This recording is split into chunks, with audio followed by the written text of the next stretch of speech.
you saw the ceiling. I did. So like that's why. So Yep. the ceiling is what makes an entrepreneur pivot. Yeah. So I reached my ceiling in the middle. There was nowhere else I could go. They took me from where I was at, and then they put me into teaching. So then I had to teach other like 18-year-olds how to do what I had done for 14 years old, and I was not well suited. It's Maverick right here, dude. There's no roadmap for entrepreneurship. Yeah. Were you always like that? Did you always see failure as an opportunity?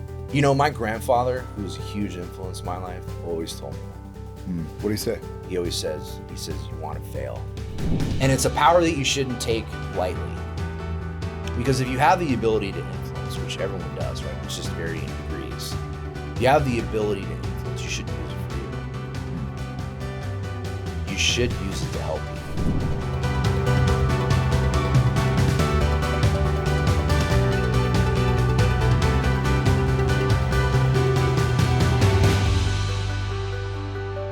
Ooh, ask me. You ever go to school? Remember in school, there was those kids that always raised their hands? Yeah. And like, pick me. And then there was those kids that didn't raise their hand, and they knew the answers, but they didn't because they didn't give themselves a chance. That's why. Because they didn't give themselves a chance. That's how my son is right now. He's like, if you know the answer, stick your hand up there. Why don't you give yourself a chance to win? And I feel like in life, a lot of people are so afraid to raise their hand. They're so afraid to give themselves a chance to show other people that they're worth it. Yeah. I think that they ask themselves, they got to know that they're worth it first. That's what I'm trying to teach my son. So our podcast is called Give Yourself a Chance. Love it. Good intro, dude. I swear, I'm always curious what the hell you're going to do. Why, really? Yeah, because you got Come something. off the top rope. Yeah. Dude, Love it. you should have seen another one he did. It was like Little Thomas the Train. Choo I choo. think you can. Stuff you come up with, man. Matt, thanks for joining us today. Pleasure, Sosi. Anytime. I'm actually really excited to have you on the show. I feel like your story is a really beautiful story. But before I give any of it away, people here who just tuned in, they might be like, why do I want to listen to this bearded man? Can you give us like a 30-second summary of what you've done, why somebody who's wanting to be an entrepreneur might want to listen in? Yeah, so before I was an entrepreneur, I was in the military for 14 years. I had a very... You were a cook, right? No, definitely. Sure, I cook things. Yeah. No, I was not a cook. No, I had a very interesting job in the military. I was intel for, which is, short for intelligence, for 14 years. The entire time they taught me how to speak a language, so I learned French. I deployed with all different types of units, all from special operations all the way down to infantry. So I was the guy that used to kind of go out.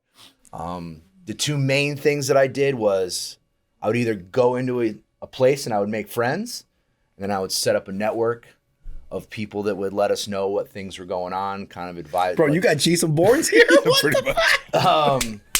And then I also used to kind of like go into rooms with people and have conversations that were fun for me, but not so fun for them. And so, you got me thinking. Yeah, I mean, I've done hundreds and hundreds and hundreds of, we'll call them interviews. And I used to teach the FBI how to do these type of interviews because they suck at them. And it's a different type. Are we allowed to guess, or are we like not a lot of guess? You already know Now what it's it like is. now it's like whoa. So establishing rapport with people is a hard thing to teach, and it's especially nowadays, like people just don't understand how to engage with people. Yeah. And it sounds a lot more sinister than what it is, but really what it is, it's establishing a relationship with somebody, understanding what their problem is, and in some instances they're looking at a long time in jail. Yeah. Or whatever it is they're doing, and you help them identify the problem, and then you provide the solution. And that's basically what I do now. I mean, that's what entrepreneurs, that is what they do. Yeah. You help the client understand what the problem is, whatever their problem is, and you line it out for them. You paint a picture for them as to what the problem is, and then you provide them a solution. And so like when I transitioned from being in the military to doing what I do now, it was very like, I wouldn't say it was easy, but I didn't need a lot of coaching. I just kind of had to like change change my mindset. And to kind of bring it all back as to how this applies to your viewers, there's a lot of vets now that are getting out. A lot of guys that have been, like, I've been to Afghanistan twice. I went to Africa. So a lot of guys in that range, right, that went to Iraq, went to Afghanistan, they're leaving the military and they're feeling lost. I see it. And they need to get a new mission. They need a new purpose in life, because those guys, because I'm like them and I understand them, they're wired differently. And they're already not afraid to die, right? And so you hear about all these like veteran suicides. I'm not going to go dark into it or go super deep into it, but you hear about all these like 22 suicides a day. But why, right? The why is because these guys aren't afraid to die, one. And so going into the abyss is not something they're scared of. Most people feel that. They feel depressed. They feel like life has no meaning, has no, they don't even understand what. They're not inspired? They're not inspired. Yeah. But they're too afraid to take the leap. Yeah. Right? Whereas guys in the military are not. If you jumped out of an airplane, you're not scared to die. And so, but the way you get to a place where you're happy and where you feel fulfilled in life is you need to find your purpose. You need to find your new mission. Whereas before we were told what the mission was, now they need to find their own mission. Yeah. And so a lot of guys and gals are super lost. And the thing I would tell anyone who is a veteran or even any entrepreneur, right? Especially people that have been in the military. Think about it. As an entrepreneur, your back is against the wall constantly. You have very little resources. Yeah. And you've just got to figure it out, man. And so I tried, as I was transitioning out of the military, to kind of help guys like understand you already have what it takes to be an entrepreneur. You just need to shift your mindset. Yeah. But how did you shift from, were you that person too in the military where like you didn't know the next mission? And then like, how did you, or are you more of an anomaly, or were you that person too and you shift? How did that happen? I was an anomaly. So I should have gotten out at a much higher rank. I had a big mouth and I was a knucklehead and I would tell people they were stupid all the time. Yeah, no, I still have one. Oh, okay. I still have a big mouth, but that sounds too past tense. I don't know. Yeah, I was trying to pump myself up a little bit, guys. Come on. But I was an anomaly because I liked what I did, and I felt like I was responsible for everyone on the base's life because it was my job to like know what was going on outside. Yeah. So I would work 18 hours a day, 20 hours a day, sometimes. It's just how I'm wired. I do think there is an element to that, but that's a choice. Yeah. Being willing to like work, that's a choice. Yeah. Discipline, that's a choice. That's something that you can learn. I do think that you do need to have a little bit of, you do have to have that drive. And some guys don't have that drive, especially guys that are like disabled. They're getting 100%. They're getting $4,000 a month. They don't have that drive. You talked about, like transitioning missions. So like what led up to you finding your new mission? Being honest, I think a lot of it was my wife. My wife is a high performing entrepreneur, and I was I'd already been in the military for 14 years. It was my life. It was my whole existence. But between like inflation, not being able to keep up with the bills, even though it felt like we were kind of making it. I mean, we weren't poor, but we weren't rich either. And I just wasn't being fulfilled anymore. And when she started launching herself, I literally was like, well, if I want to stay with her and I want to grow with her, then I need to grow too. Yeah. So you adapt by necessity. I didn't. An opportunity. An opportunity. Yeah. I adapted by opportunity. I probably could have stayed in and been fine, I guess. Yeah. I wouldn't have been happy. But like I transitioned because I realized very, very, very quickly like that the Matrix was not going to take care of me. That's the best way I can explain it. Because like they wanted to keep you poor, and they do that and this is at any job, whether it's, you know, at a big corporation or in the military, they give you just enough to survive, but you're not thriving. And when you realize that you're on your own anyways, that no one's coming to save you, you might as well get in there and do it yourself. That's the reality. There's, you know, I love my employees, and we do everything we can to take care of them. But at the end of the day, you're an employee. Yeah.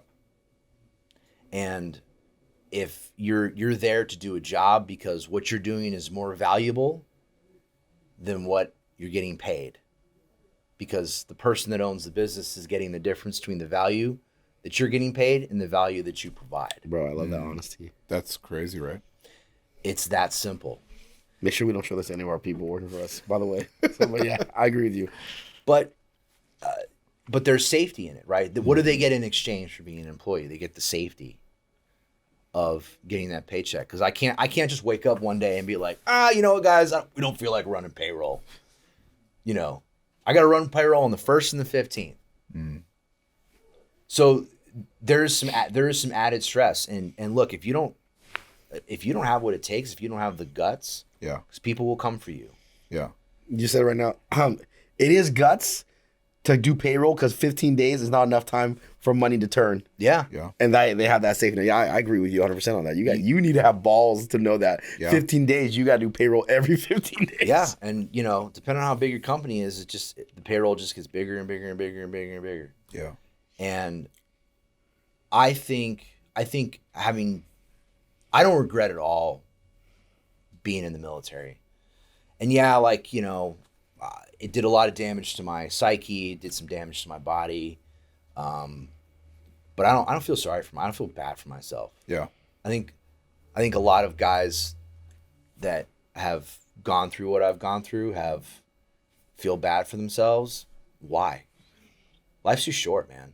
Yeah. Like people waste their time feeling sorry for themselves and realize that failure is the best teacher on the planet. And so many people are afraid to fail when if they just looked at failure as a teacher, they've failed a lot. Yeah. The theme of the day. I think we all have.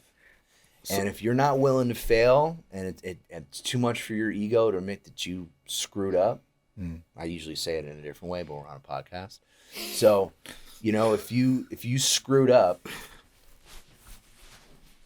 that's the best teacher. Because there's no roadmap for entrepreneurship. Yeah. But were you always like that? Did you always see failure as an opportunity? You know, my grandfather, who was a huge influence in my life, always told me that. What do you say? He always says, you want to fail. He says, failure is the best. He's like, failure is the best teacher. Because he'd ask me when I came home, and I didn't realize, and maybe he set the blueprint for what is happening to me today, right? Yeah. When I would come home from school, I mean, I was like a C student. Like, I was really smart. So, like, when I went in the military, I scored really high on their tests, right? That's why I got to go learn a language, and I had one of the highest clearances you can get, and you have to score really, really high on the ASVAB in order to get the job in the first place, right? And then I went to all sorts of follow-on schools that, you know, you learn how to do all the various, because Intel is a huge field. Like, you can do it for 50 years and not know everything, right? And so I had a great career, but the point I'm trying to make is when I was a kid, I would come home from school and I was not a great student. Like, I was never on a roll or any of that other stuff, right? And when I'd come home from school, he'd be like, all right, bud, how'd you fail today? Tell me how you failed. And I would be like, well, you know, like, I didn't get, he's like, well, why didn't you do good on the test? Did you study for it? And I was like, no. And he's like, well, then what do you expect, idiot? Like, you know, and that really like sat with me. But like, he encouraged me to fail. He's like, as long as you don't fail so big that you can't recover from it, he's like, as long as you never quit. And that's something I think, especially today, people are soft, man. Whether they're male, female, doesn't matter, right? People are soft. They're afraid to fail and they're afraid to get up the next day and just keep going, no matter what. Let me ask you a question here. So you just talked about fail, and then you talked about transition. So you felt like you didn't fail the military; it was just time to leave, or did you feel like if I leave, I fail the military because like this is where I'm at, everything else. Like what is the difference between it's time to transition and you failed and keep going? What's the difference? So the reason I got out was because I can't really talk about it. But I'll dance around it. There's certain protocols for bringing things back from Africa or from deployment that you're supposed to do. And I circumvented some things. Now, granted, the team I was on, they all did it, right? It was all their fault. But they hung it around. They put it in a nice, pretty little bow. Around your neck. And hung it around my neck. Mm. And then my career was never going to progress to a point where I was going to like be a sergeant major or be like a master sergeant or be like a higher ranking. Yeah. Since that event. Yeah, because of that event. And I recovered and then I got my original rank back. And of course they threw me back into the same job that I was doing, right? Yeah. But they tried to BS me and tell me that, oh, you'll recover from this. No, not according, because the military has that system where you can't fail and your career otherwise your career won't ever get to a certain point. I think that's short-sightedness. It used to be you could fail and recover, but they changed the system. It's a long story, not appropriate for this podcast, right? But I failed big time. And why didn't you fight through this time? And what, like, that's why we want to understand, because like entrepreneur, like I think a lot of entrepreneurs, or even myself, when is failure to keep pushing forward, and when it's time, hey, it's time to pivot. That's when I pivoted.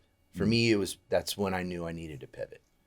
I knew that the military wasn't going to work out for me anymore, because all I would have had to do. So I can understand. Like, you saw the ceiling. I did. So like that's why. So the ceiling is what makes an entrepreneur pivot.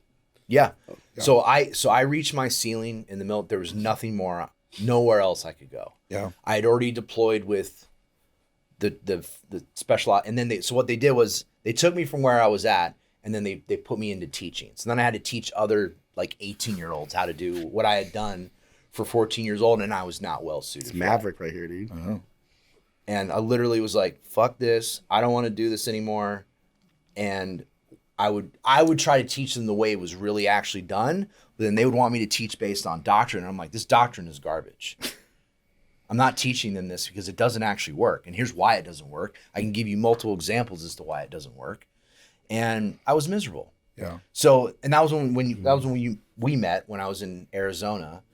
And so, like you said, I pivoted. I said, you know what?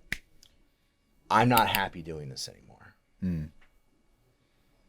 This doesn't fulfill me. This isn't going anywhere. So what do I do now? How do I take the skills that I have and do something else? What justified you to take command of the mission? Because that's effectively what happened, right? Like you went from being told what your missions were to now going, the ceiling is not worth it. I'm too limited. What like gave you the ability to go, I'm going to give myself my own mission. I'm going to take advantage of this opportunity with my wife and build out this empire, because you guys have the most successful tax strategy company in the entire country. You guys went from like 0 to fucking 1,000 really quick. Well, like, a lot of that was because of my wife's knowledge and just her. A lot of it was her ability. I have helped her. But you can't be on a train with someone like your wife with low confidence, low self-esteem, low decision. Like you made a decision to be, I'm going to give myself permission to make this my mission. Yeah. What the hell did that? Because that was not a low bar. You can't keep up with their bro, they used to literally throw me into a foreign country where maybe I had some limited knowledge of their culture, and I would have to figure it out. Yeah. So your whole life prepped you for this moment. My whole like literally, can you imagine, okay, you're one guy, you maybe have like 2 other guys with you or gals. It just depends, right? And they're like, okay, you touch down, you get off the airplane, you go to your base and you start looking through the documents, seeing what network's already set in place. And then you've got to go out there and develop that network. And half the time when you get there, the network is garbage. And so you're basically starting from scratch. And everything is based on what you do. Everything falls on you. And your success or failure is based on the choices that you make. And so I didn't realize it, but that was what was asked of me all the time. I mean, I used to advise colonels. They would call me by my first name. So like I didn't have a normal military career. Like when I deployed, I had upbringing. half the time I didn't wear my uniform. I'd have a beard, and the commander would call me by my first name. Sometimes they'd know my rank. A lot of times they didn't. And I would just I was their advisor. This is a colonel. I was enlisted. So like, I don't need to know the difference between enlisted and officer, but like I was an enlisted guy in the military. But I used to tell, like, the colonel would look over me and be like, Matt, what do you think? I'm like, well, sir, like, we got to take into consideration this, and this. He's like, well, what are your contacts telling you? And I was like, well, the contacts are saying this, but I'm reading BS. I'm detecting BS. The veracity of this information is at this level, and it's a lot. And if your mistakes literally cost people's lives. Wow, that's crazy. Like, because literally you're being dropped in a foreign country, you're having to go speak a foreign language, and you're having to make people. You have to try to find the people that know the right information, and then build enough trust with them that they're gonna be willing to give you the information at the cost of their own life. I will tell you, I can't say which country it was, where I was, and what I was doing, but there was something I did, and there was about 100 guys sitting out there that were fixing to do some bad things to people, and through what I did directly. I watched 100 of them vanquish on a screen. You saved thousands of lives. Maybe. Bro. I definitely took out 100 dudes. Oh my goodness. I'm just like watching right now. I couldn't even see that thing. Wow. They were like, we can't, like, how are we going to coordinate this? And I was like, well, I have something that I can give you that will make this happen. They were like, send it. And I sent it, and then I watched 100 dudes just vanquish. It's like a battleship. Life or death, man. Yeah. Dang, man. So, and it was because of a relationship that I had made. The powers of relationships, I think, are very important too. Like your ability as an entrepreneur to influence. And it's a power that you shouldn't take lightly. Because if you have the ability to influence, which everyone does, right? But it's just varying degrees. If you have the ability to influence, you shouldn't use it for evil. You should use it to help people. And that there's a degree of integrity, and there's a lot of people that don't have integrity. Yeah. But your ability to influence people to answer your question, the reason that I jumped right into basically helping my wife run her company is that I knew I could figure it out, and I knew that that people respected me, that I was a leader, that I had led people, that I had taken everyone that I had taken over there with me. I always took them home. Wow. That was something else that my grandfather beat into me. He was a World War II veteran. He was like, when you go there, you bring everybody home. Damn. One way or another. And that's something that has stuck with me my entire life. Yeah. And whenever I went there, I always came home with everybody. Now, my best friend, I wasn't there with him, and he didn't come home. He came home, but he came home, he was no longer with us. And I think that's something else that's powerful too, that people and entrepreneurs need to understand. It's like, life is extremely short. You may think you've got time, but you don't. You have a very, very, very, very, very finite amount of time on this planet. And if you're going to sit around and feel sorry for yourself, then one, I don't have time for you. Two, you're wasting your most valuable asset. You lose money. Oh, it sucks. I've lost money. It's not fun. You have a downturn. Maybe, a deal goes south. It sucks. But why are you going to waste the one thing that is the most valuable thing on this planet? It is your finite, is like Bitcoin. You can't make more of it. Wow. You can't make more time. Yeah. It doesn't exist. We all have a set amount of time on this planet. So why are you going to sit around and feel sorry for yourself? You might as well get out there and throw some elbows and get after it. Because what's the worst that can happen? You fail? All right. Get back up the next day. You can rebuild. Might take some time, but you can do it. People always bet on yourself. There's been so many times where I've looked to other people to help me with something, only to find that they have fallen short. Wow. So true. So true. Min, closing remarks, dude. Because I literally was gonna ask, hey, what do you tell yourself to give yourself a chance in a quick, summary every morning? But sounds like for you, it's the pressure of knowing what's your other option. You don't got time to fucking. You don't, and dude, there's something else, and this is again, I'm kind of targeting this towards my veteran guys and gals out there, right? You know and understand what it's like to have people depend on you. And I look at my employees, that's my crew, that's my squad. And my feelings and whether I'm depressed or I'm not feeling it that day, it doesn't matter. Shut up. Get out there and do it anyways. Because those people depend on you. I think too many people nowadays abscond responsibility. And that's a huge mistake. Yeah. Go out and get married, have a family. People that have a reason and people that depend on them tend to do better in life. When people abscond responsibility, you're just, you don't have that drive.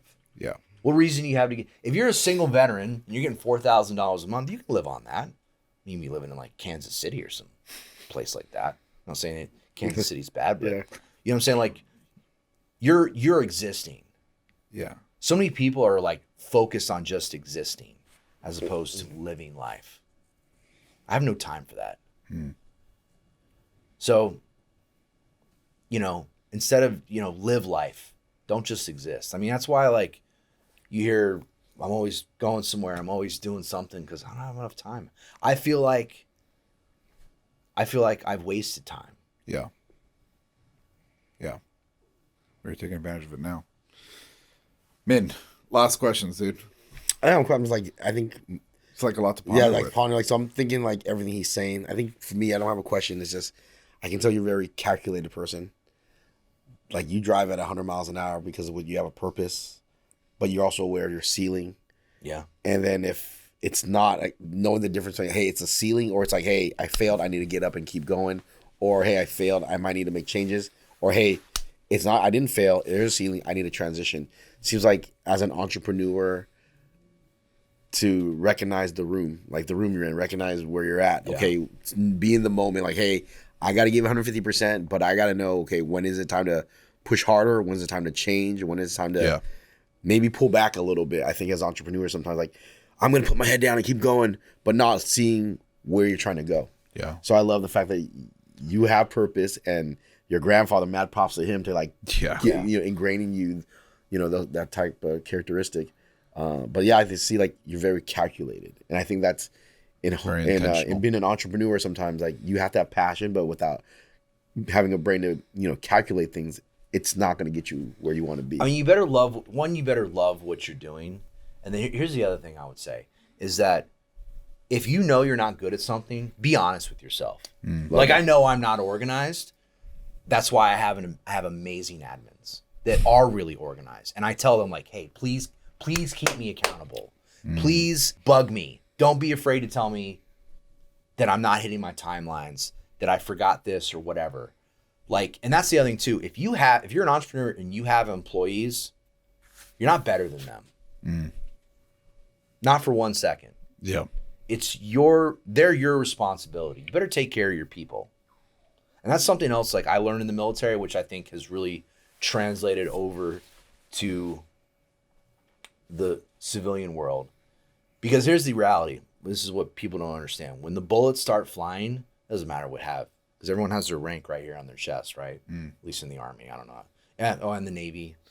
It's on the collars and some of the other services. But anyways, it doesn't matter the rank you have on your chest. If the guys and gals that are under you don't respect you, they're not gonna do it.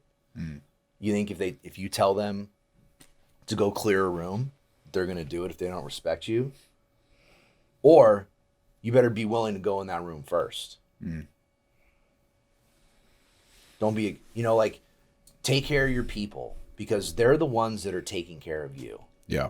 And reciprocity is a very, very, very powerful, but you have to give to your people, not expecting something in return. Life isn't transactional. Life is transrelational. Yeah. I like that. Closing remarks for you, bro. I mean,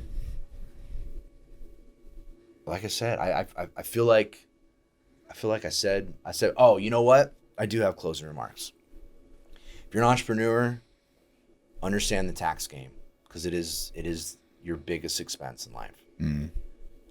Whether you do it with us, or you do it with us, or you do it with somebody else. Make sure you have good advisors. You have a good lawyer, a good accountant, good people around you, and be willing to pay a little bit more, because if they cost a little bit more, whether it's a lawyer, accountant, whatever it is, they're probably good. People only get paid what their value is. Because the price that they're charging you, they should be providing more value than that price. Yeah. Yeah. If that lawyer is $500 an hour, you should be getting $700, $800, $1,000 worth of value out of it. You just got to be able to see what that value is. Yeah. Love that. Hearing from somebody who has been able to both be proactive, couple that with wisdom, couple it with integrity, and have all this be something that gives him the confidence to bet on himself, to wake up, take advantage of time, and give himself a chance over and over and over. I hope you've been encouraged by this, because the stories shared here, the point of references, they're all meant for one purpose. That if you're sitting there and you're going, I'm not worth giving myself a chance, and I am the person that's just feeling sorry for myself, and I don't know how to snap out of it, I hope today's podcast helps you have a message of saying, you are worth it, snap out of it. You don't have time to keep second guessing yourself. Give yourself a chance and make a change. Hope you enjoyed the show.